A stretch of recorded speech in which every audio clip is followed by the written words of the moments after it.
Hey, this week we are talking about common first trimester symptoms, how to beat them, some second trimester things to expect, all coming from this mama going through it for the second time. So it's kind of our first trimester vlog part dose. Yeah, you may have caught us the first time through pregnancy when we went week by week through pregnancy. Yes. Kind of detailing all of the changes that happened throughout that. This time we're doing pregnancy with a toddler running around, so we haven't been able to be as week by week through it. Yes. We wanted to catch you guys up on how things are going for us and let you know the things that we've learned along the way now that we're doing it for a second time. Yes.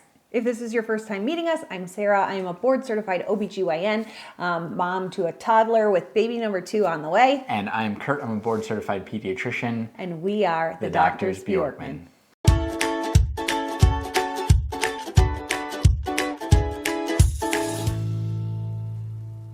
Welcome back. As we mentioned, this week is a vlog, kind of hybrid combo, going back through all of the things that we learned the first time through pregnancy and had to relearn the second time. Right. What to expect with that first trimester and kind of transitioning into the second.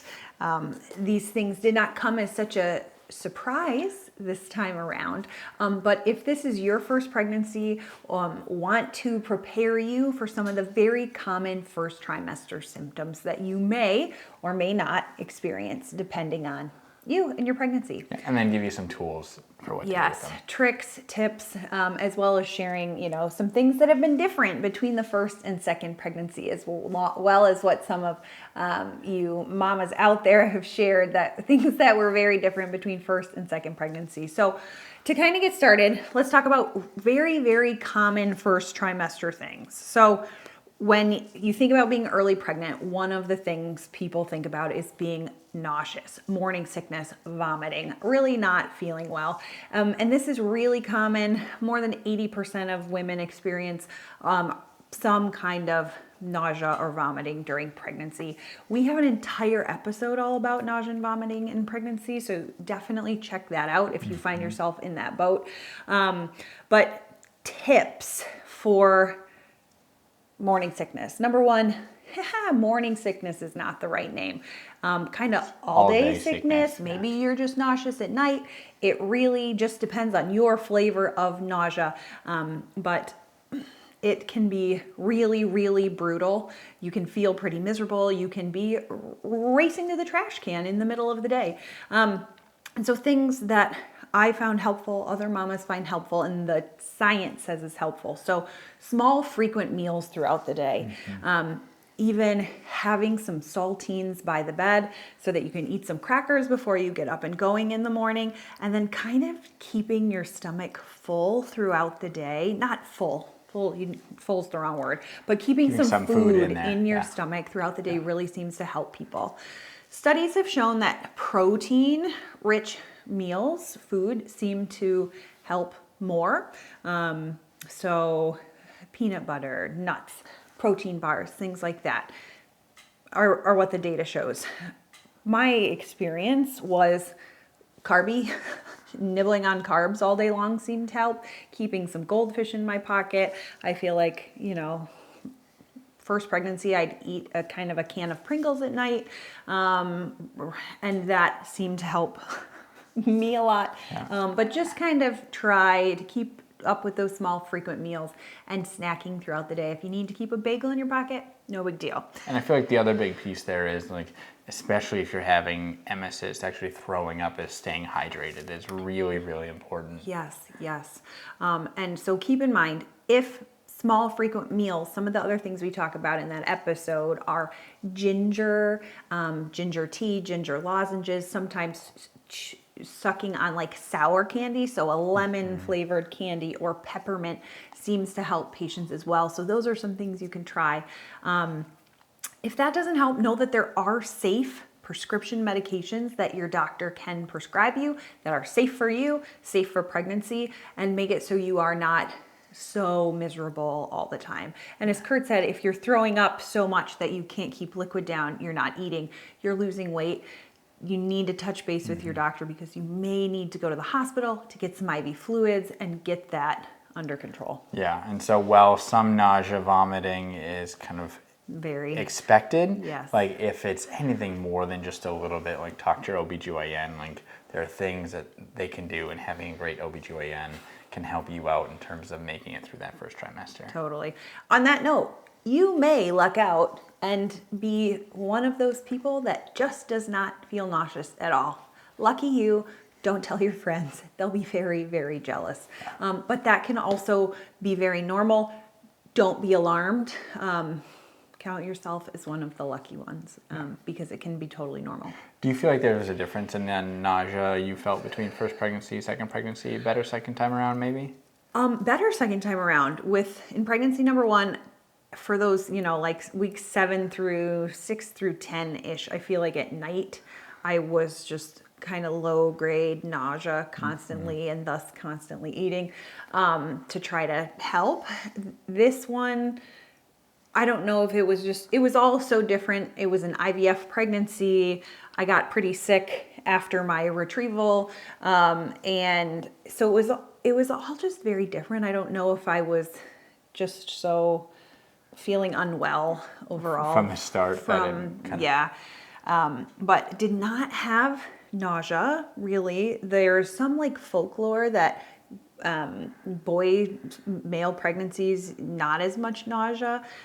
There is actually some data that when you are pregnant with a female, morning sickness may be worse. So I don't know, but dodged that bullet a little bit this time. Now, I feel something that you've had with both pregnancy, but was maybe more so with this one, was fatigue. Do you feel like that's a safe assessment? A really common first trimester symptom is extreme fatigue. And I guess maybe it was less surprising this time. Maybe with the first pregnancy, I felt like I could take a nap when I needed and or wanted to. With the second pregnancy and the toddler, less easy to just nap when you want. I also was studying for my boards, and so it was a recipe for just really being tired all the time. You're also moving, which wasn't fun. Yeah, so super tired, super common.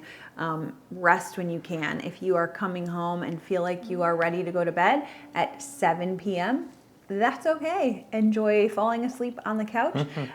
This too shall pass. Energy really starts to return kind of around the second trimester. So give yourself that grace. Know that it's about balance. If you feel like you need to rest, rest. Your energy will return.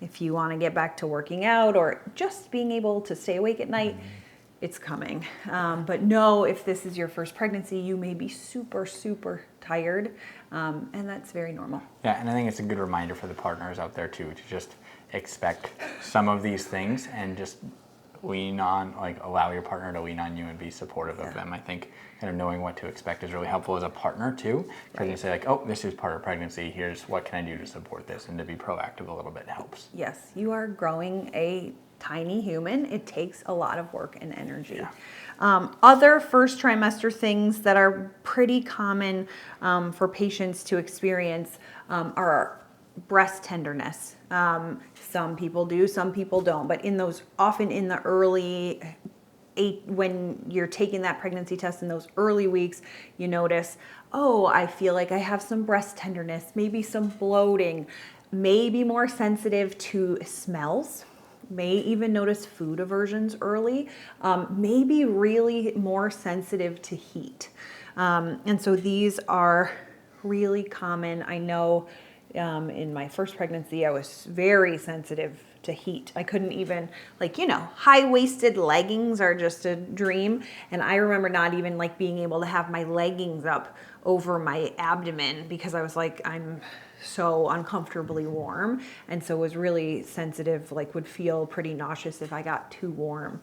And so some people all of a sudden can't handle their coffee anymore, or don't like drinking milk. And so some people are like, my sniffer got so much better when I got pregnant. They noticed this increased sensitivity to smell.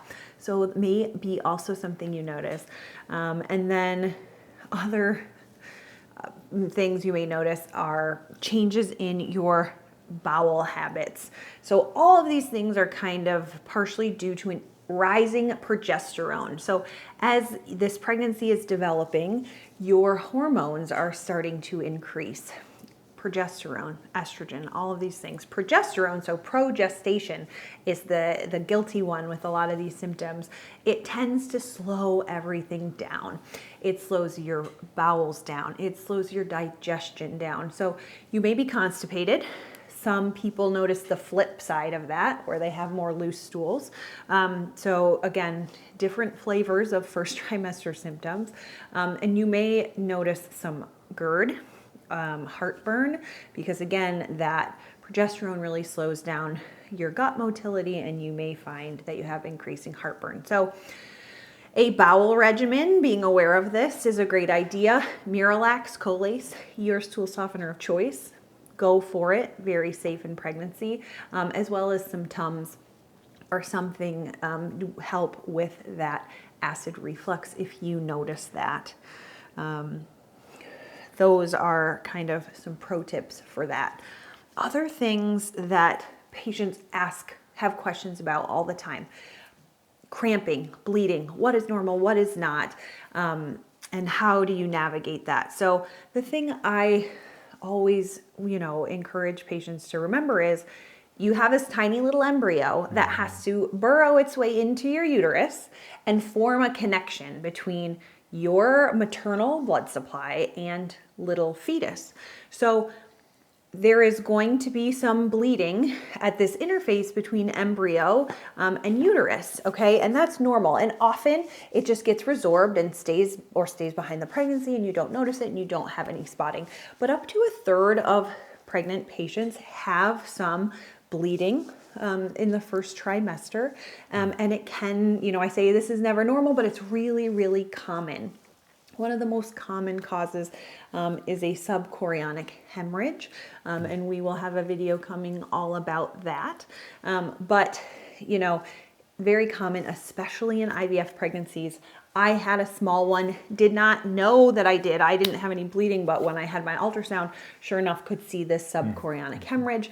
And so it's just a scary, nerve-wracking thing. So a little bit of spotting, very normal. Bleeding like a period, you're gonna wanna touch base with your OBGYN.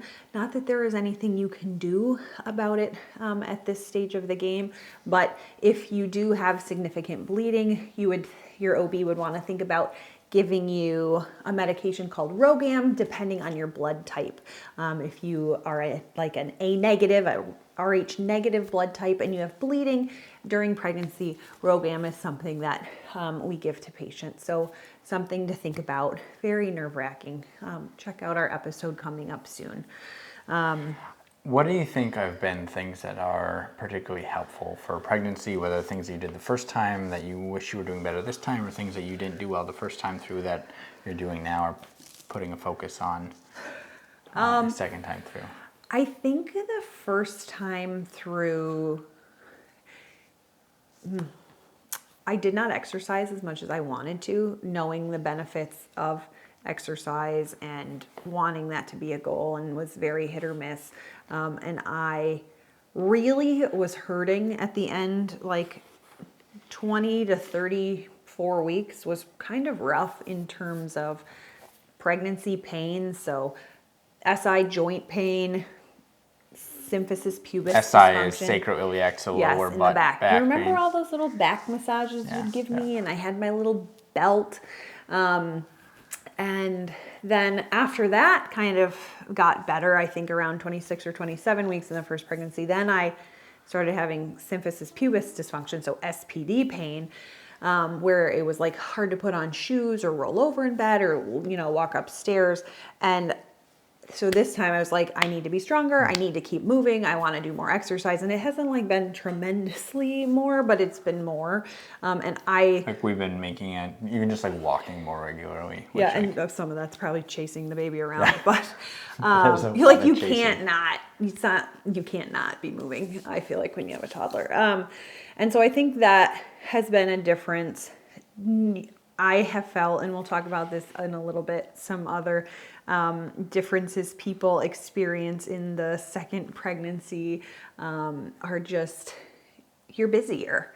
or at least we have been. And so some of how many weeks along are you? And I'm like, I don't know. Is it 16 or 17 or are we at 22 or and in the first pregnancy you're like, I am 4 weeks and 6 days today. Like every day, every week we took a picture, it was funny. But just, you do know a little more what to expect. You are busier. So it has felt like it's gone much faster this time. The other thing I think there's this piece of like, nothing is really as a surprise as much in terms of like, oh, you've been through it, but also things are still just as like amazing and wondrous. So like, there's a little human growing in her belly, and like, I think as dad, it's been just as much fun to like at night put my ear on her belly and listen to the heartbeat that we were able to hear kind of starting the second trimester, and still like getting to feel kicks and like all of that joy. And I did feel kicks way earlier this time. I feel like with the first pregnancy, it was around 17 weeks. My placenta was in the back. And I thought it was pretty early. This one, I started noticing it like 14 weeks. I was like, what is that? What is that? And I was like, oh, I think that's fetal movement. And I had an anterior placenta, which can mean you often don't feel it till much later, but weirdly felt the baby moving sooner. And I think that's just because I knew what I was feeling for this time. Yeah. So that was kind of fun. He seems to be a bit wild. He does. Yeah. So we're hoping that doesn't necessarily translate after birth. I'm hoping for a more chill one this time. We will see. I don't think you get to order that. But I'm hoping. Other first trimester questions patients often have is about weight gain. A lot of this weight gain, what can I eat? What kind of meds can I take? We covered this in a lot of detail in our episode kind of called The Do's and Don'ts of Pregnancy, which we will link here. Pregnant Now What? Is that Pregnant Now What? Yeah. No, it's a great, really comprehensive episode. And a lot of how much weight gain you expect kind of depends on where you start beforehand, right? It does. Yep. So if you are a normal BMI when you start pregnancy, we kind of recommend you gain kind of 25 to 30 pounds or so. If you are underweight, then we want more than that, 25 to 35 pounds. If you are overweight, we say more like 18 to 20. And if you overweight is BMI 25 to 30-ish, is that? And then if you are kind of in the obese category, we say 11 to 18 pounds during pregnancy. And when does that weight gain happen? So it's variable. And so something to think about is during that first trimester, you may not gain any weight, and that's okay. You will get there. You may gain some weight in the first trimester. You may have a lot of morning sickness and need to be constantly keeping some food in your belly to feel better. You may be doing IVF, and often patients on IVF meds gain some weight, whether that's from some fluid retention, from all of the hormones, from extra just needing more calories to help, coping mechanisms. Sometimes IVF patients find that they gain weight as they're going through stim. And so it all balances out. I do tell patients that in the second and third trimester, that weight gain really picks up a little bit. That is when your body needs more calories, 350 to 450 extra calories a day in the second and third trimester. But again, that's not that much. That's a yogurt or a rich yogurt, a cheese stick and a granola bar. So, and I think not all the weight ends up being mom weight either, right? Like the baby, there's baby weight, there's amniotic fluid weight, also your body's blood volume increases, you've got increased just breast total body volume, fluid. all of the things. And so we do break that down in that episode.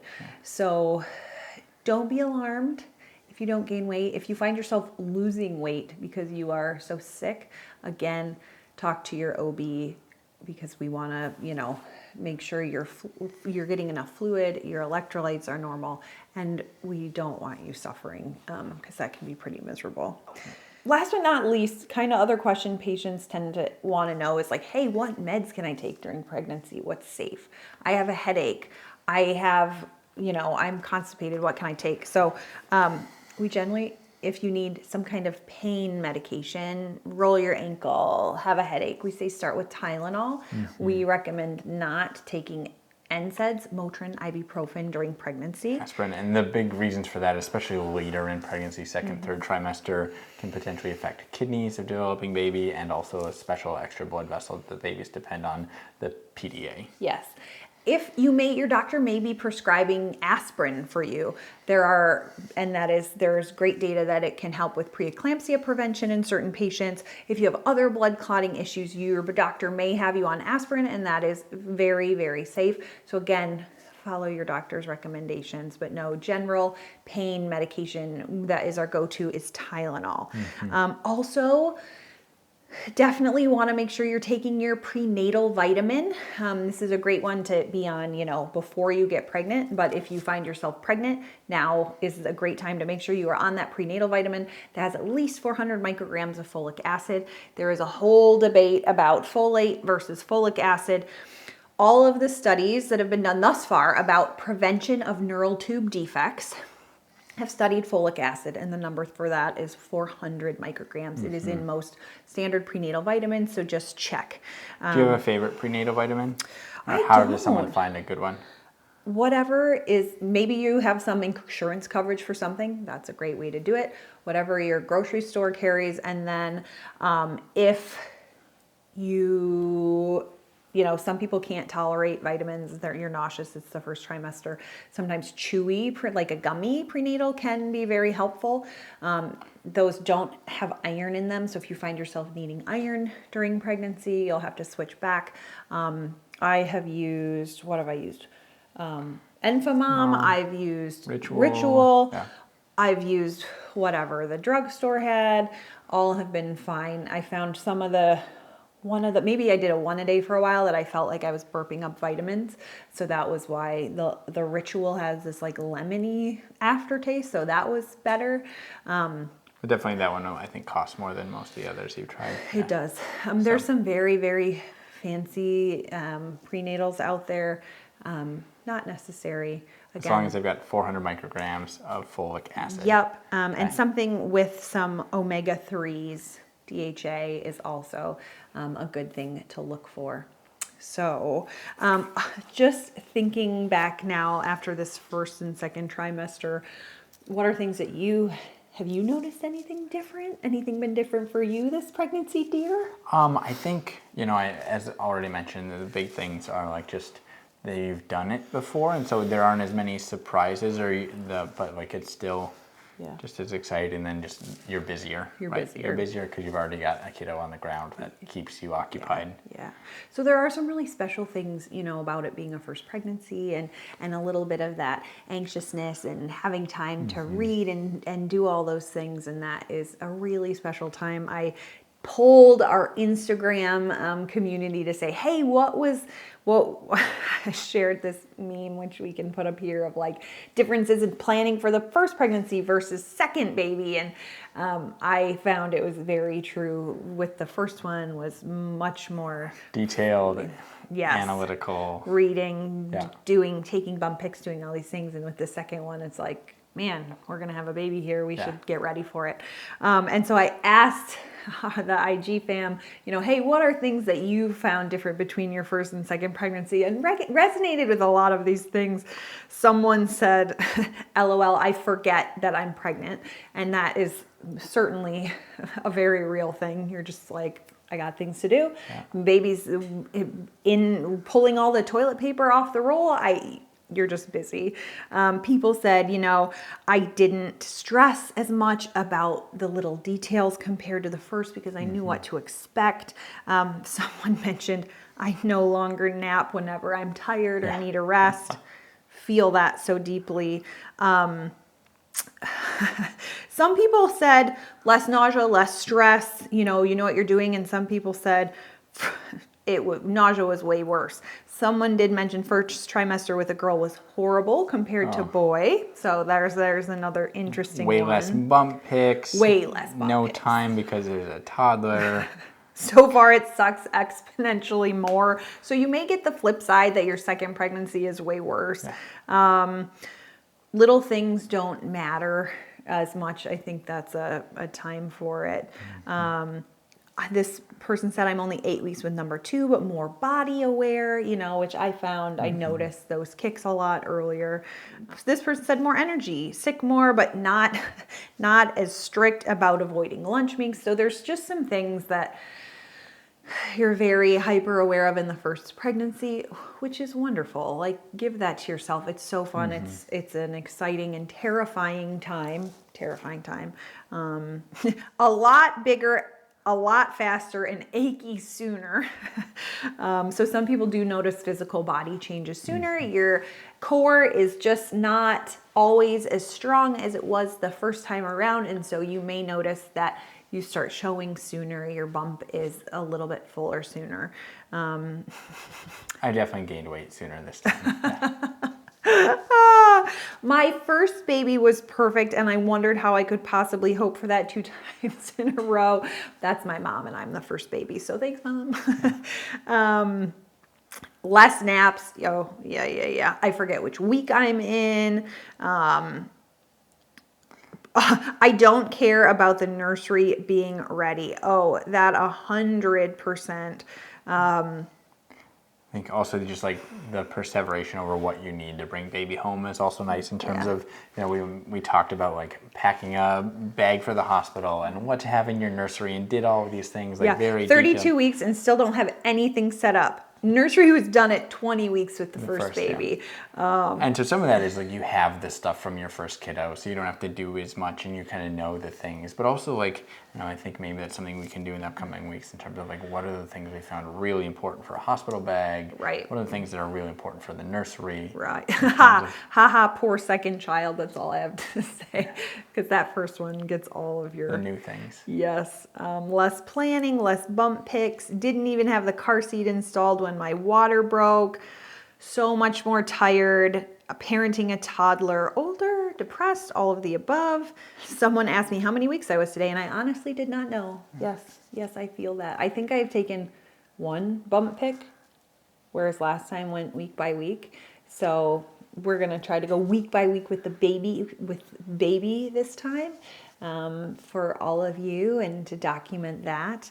So whether this is your first pregnancy, second pregnancy, 8th pregnancy, wherever you're at, thank you for joining with us as we go through it the second time. Yes, we are so looking forward to sharing more pregnancy content in the coming weeks.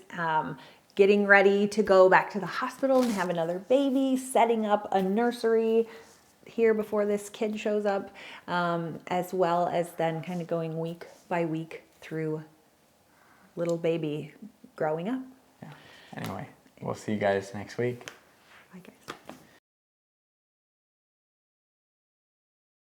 We're doctors. But not your doctors. Anything we've said in this video is for education or entertainment purposes only. It is not medical advice. Any specific medical questions you have should be directed to your provider.